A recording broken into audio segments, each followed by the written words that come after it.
Any summer holidays kannu call GT Holidays ku pannu.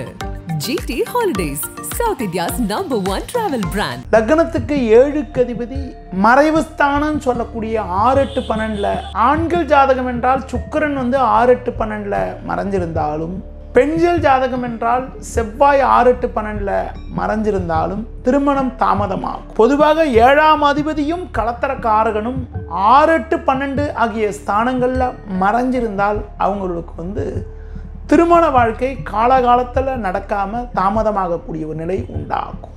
7இல் ராகுவோ கேதுவோ சனியோ இருப்பது தப்பு என்றாலும் 7 இருக்கக்கூடிய அந்த பாவகிரகங்களுடைய திசை நடந்தால்தான் பாதிப்போ சரி, 7 இருக்கக்கூடிய ராகுவோட திசையோ 7 இருக்கக்கூடிய சனியோட திசையோ நடக்காத பொழுது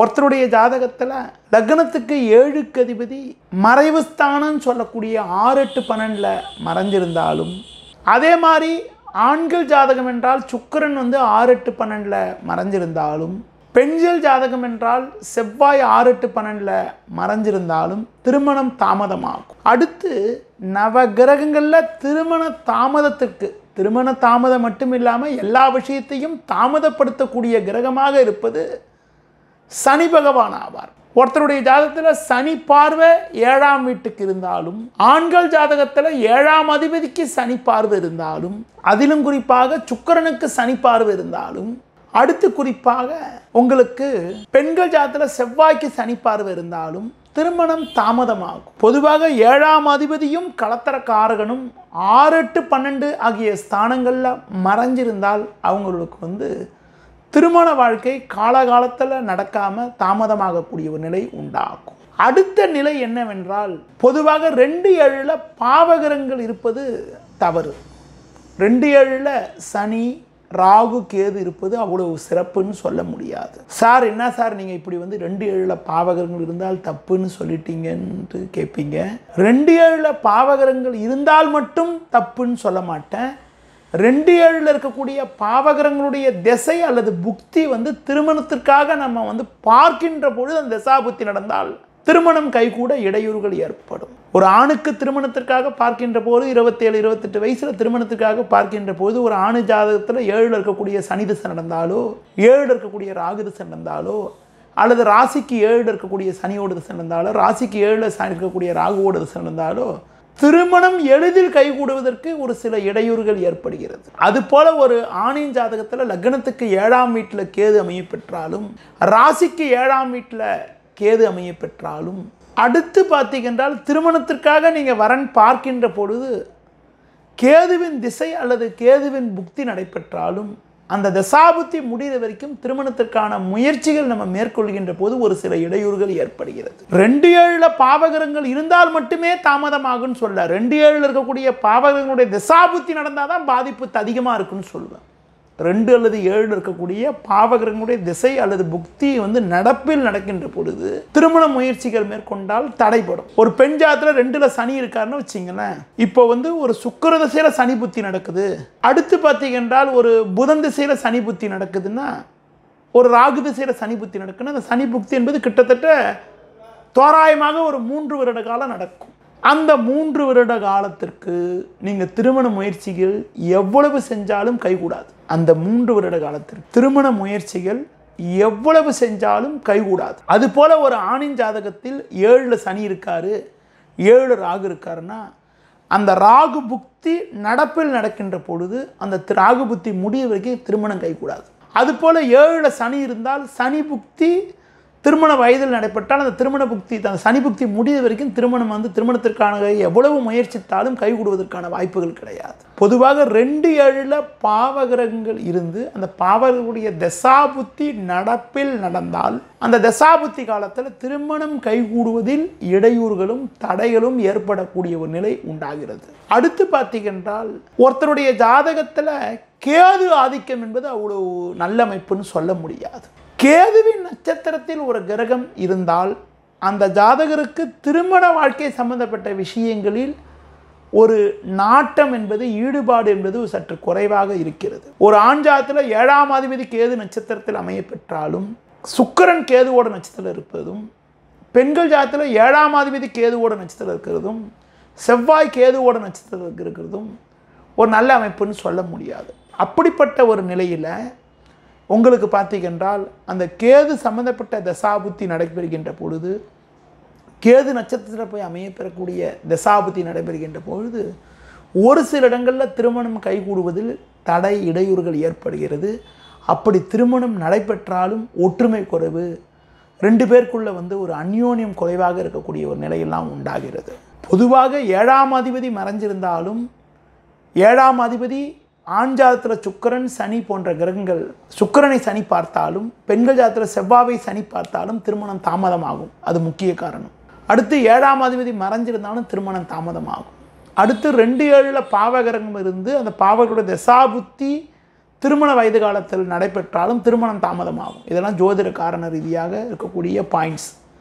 அடுத்து பார்க்கின்ற பொழுது ஒரு ஜாதகத்தை எடுத்த உடனே அந்த ஜாதகத்தில் 7 சனி இருக்குன்னு வச்சுங்களேன். இன்றைக்கி ஜாதகம் பார்க்கக்கூடிய ஜோதிடர்களை விட ஜாதக அனுதாபிகள், ஜாதக அபிமானிகள், ஜாதகத்தை அரைகுறையாக கற்றுக்கொண்ட நேயர்கள் தான் ரொம்ப அதிகம். ஒரு சிலர் பார்த்திங்கன்னா ஒவ்வொரு குடும்பத்திலையும் பார்த்திங்கன்னா ஜாதகத்தில் ஒரு ஈடுபாடு கொண்டு சும்மா கட்டத்தை பார்த்தவொடனே ஏதாவது ஒரு பலன் சொல்லக்கூடிய கேரக்டர் கொண்டவங்க நிறைய பேர் இருக்காங்க. விளையாட்டுத்தனமாக வீட்டில் இருக்கவங்க என்ன பண்ணுவாங்கன்னா, இந்த ஜாதகத்தை பார்த்து ஏதாவது சொல்லுண்ணே, பொண்ணு கல்யாணம் நடக்கும் எப்போ நடக்கும்னு கேட்டிங்கன்னா வச்சிங்களேன், அவங்க என்ன பண்ணுவாங்கன்னா இவங்க ஒரு நல்ல எண்ணத்தில் அவங்கள கேட்பாங்க. அவங்க என்ன பண்ணுவாங்கன்னா எல்லாத்தையும் அவங்களுக்கு தெரிஞ்ச மாதிரி என்ன பண்ணுவாங்க, 7 அந்த பொண்ணுக்கு ஜாதக ரீதியாக 7 இருக்குது, ராகுக்கு தோஷம் இருக்குது, நீ ராகுக்கு தோஷம் இருக்கிற ஜாதகம் தான் பார்க்கணும், அல்லாட்டி 7 செவ்வாய் இருக்குது, 7 செவ்வாய் இருக்கிற ஜாதகம் தான் பார்க்கணும்னு ஒரு வார்த்தையை சொல்லிவிட்டு வெளியில் போய் என்ன சொல்லிடுவாங்கன்னா, அந்த பொண்ணு ஜாதத்தில் செவ்வாய் தோஷம் இருக்குது, அந்த பொண்ணு ஜாதத்தில் ராகுக்கு தோஷம் இருக்குது, அதனால் அந்த பொண்ணுக்கு மன வாழ்க்கை நல்லா இருக்காது, அந்த பொண்ணுக்கு கட்டிட்டு போனால் கூட நல்லா வாழ்க்கையில் நல்ல ஒற்றுமையாக இருக்காதுன்னு சொல்லிட்டு ஒரு புரளியை கிளப்பி விட்டுருவாங்க. நிறைய இடத்துல இந்த மாதிரி புரளியை கிளப்பி தான் நிறைய இடத்துல கல்யாணம் கைகூடுறதை தடை பண்ணிடுறாங்க. ஒரு நல்ல எண்ணத்தோட படித்த பொண்ணு, ஒரு நல்ல வசதியாக இருக்குது, அழகாக இருக்குது, இந்த பொண்ணை கட்டலான்னு நினச்சி ஒரு சில வரன்கள் வந்தாலும் வருகின்ற பொழுது உறவினர்கள்னு சொல்லிக்கிட்டு இருக்கக்கூடிய நபர்கள் என்ன பண்ணுறாங்கன்னா, சொந்தக்காரங்கன்னு சொல்லிட்டு இருக்கிறவங்க, கூட இருக்கிறவங்க, அந்த பெண்ணை சார்ந்த குடும்ப சார்ந்த நபர்கள் என்ன பண்ணுறாங்கன்னா, அந்த பெண்ணுக்கு தோஷம் இருக்குன்னு சொல்லிட்டு எதையாவது ஒரு கருத்தை சொல்லிடுறாங்க. இந்த மாதிரி கருத்தை சொல்லுகின்ற பொழுது அந்த பெண்ணை தனதுக்காக தனது வீட்டுக்கு மருமகளாக எடுக்கணும்னு நினச்சி வரக்கூடியவங்க என்ன பண்ணுறாங்கன்னா, ஐயோ அந்த பெண் ஜாதகத்தில் தோஷம் இருக்குது போல் இருக்குது, நம்ம எடுக்க வேணான்னு சொல்லிட்டு விட்டுடுறாங்க. அதே மாதிரி ஆண் ஜாதகத்தில் இந்த மாதிரி போகின்ற போது கூட ஏதாவது ஒரு கருத்தை சொல்லி தடுத்து விட்டுறாங்க. கருத்துக்களை இந்த மாதிரி பரப்பி தான் நிறைய இடத்துல திருமணம் கைகூடக்கூடிய இடத்துல கைகூடாமல் போயிடுது. இன்றைக்கி நல்லது நடக்கணும்னு நினைக்கக்கூடிய நபர்களை விட ஒரு நல்ல காரியம் நடக்கிறத தடை பண்ணுறதுக்கு தான் நிறைய பேர் இன்றைக்கி கிளம்பி வந்துட்டுருக்காங்க. ஒரு சிலர் செய்யக்கூடிய செயல்களால் நிறைய இடங்களில் ஒரு நல்ல காரியங்கள் தடைப்பட்டு கொண்டிருக்கிறது. அதை நான் கண்டிப்பாக வலியுறுத்தி சொல்கிறேன். 7 ராகு இருந்தால் மட்டுமே தோஷம் கிடையாது. அதே மாதிரி 7 செவ்வாய் இருந்தால் மட்டுமே தோஷம் கிடையாது. இப்போ ஒரு பெண்ணின் ஜாதகத்தில் 7 ராகு இருக்குன்னா அந்த பெண்ணின் ஜாதகத்தில் 7 ராகு இருந்தாலும் பாவகிருதியாக அந்த ராகு 6ல் இருக்கும். பாவகிருதியாக 6ல் இருக்கும் போது 6ல் தான் ராகு இருக்க மாதிரி வேலை செய்யும். நீங்கள் 7 ராகு இருக்குன்னு சொல்லிடுவீங்க, ஆனால் பார்த்தீங்கன்னா ராகு 6ல் இருக்கும். அதனால் அதை ராகுக்கு தோஷம்னு எடுத்துக்க முடியாது. இப்போ 7 ராகு இருக்குது, அந்த பெண்ணுக்கு கல்யாணம் பிறந்தவொடனே ராகு திசை நடந்து, முதல்லையே ராகு திசை நடந்து ராகு திசை முடிஞ்சு போச்சுன்னு வச்சுங்களேன், கல்யாண வயது காலத்தில் ராகு திசை நடக்கலைன்னா பாதிப்பு கிடையாது. இப்போ ஒரு பெண்ணுக்கு 7 ராகு இருக்குது, ஒரு பெண் குருவோட நட்சத்திரத்தில், சனியோட நட்சத்திரத்தில், புதனோட நட்சத்திரத்தில் பிறந்ததுன்னா வச்சிங்கன்னா அந்த பெண்ணுக்கு கல்யாண வயதில் ராகு திசை வரவே வராது. குருவோட நட்சத்திரம் பிறந்தவங்களுக்கு 7 ராகு இருந்தாலும் ராகு திசை வரவே போகிறதில்ல. அதே மாதிரி 7 சனி இருந்தாலும் சனி திசை இப்போ புதனோட நட்சத்திரம் பிறந்தவங்க, கேதுவோட நட்சத்திரம் பிறந்தவங்க சனி திசை வரவே வராது. 7 ராகுவோ கேதுவோ சனியோ இருப்பது தப்பு என்றாலும் 7 இருக்கக்கூடிய அந்த பாவகிரகங்களுடைய திசை நடந்தால்தான் பாதிப்போ. சரி, 7 இருக்கக்கூடிய ராகுவோட திசையோ 7 இருக்கக்கூடிய சனியோட திசையோ நடக்காத பொழுது எந்த விதத்திலையும் பாதிக்காதுங்க. அதை எல்லாரும் புரிஞ்சுக்கணுங்க. அப்படி நம்ம புரிஞ்சுக்கிட்டாதான் நம்ம ஒரு திருமண வயது ஆண் பெண்ணுக்கு ஒரு நல்ல வரனை நம்ம அமைச்சு தர முடியும். அதை விட்டுட்டு நீங்கள் ஜாதக ரீதியாக நம்ம 7 ராகு இருக்குதுன்னு சொல்லிட்டு ராகுக்கு தோஷம், 7 சனி இருக்குது, ஜாதக ரீதியாக தோஷம் இருக்குன்னுலாம் சொல்லிடக்கூடாது.